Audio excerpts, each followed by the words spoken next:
How to change the battery in an Intratone remote controller. This is a remote control for like garage doors, gates, and stuff like that.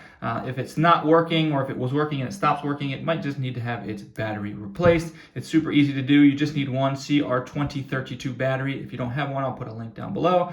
And then you need something to open up this back part here. You can use like a coin, or even like a wide flat screwdriver. I'm just going to use this butter knife here, and I'm just going to come in, and you can see that it's this little arrow here is lined up with this little lock here. So I just need to turn this counterclockwise to get it over to this unlocked part. So I'm just going to come in here, and I'm going to come and turn until it gets unlocked, and then I can it just pops out like that.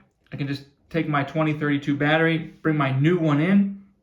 Just make sure when you put it in, you see there's the plus sign here on the battery. That's going to go into this little thing here. Or you can just set it down in here. And then what we're going to do is we're going to come in, and again, we're going to find our little arrow here, and now we're going to line it up with the unlock. So I usually do this with the battery in this part because it's easier, but for the sake of this illustration, I put it in first. And then I'm just going to move this arrow from the unlocked to the locked. And that's it. I'm done. I have replaced the battery. Thanks a lot for watching.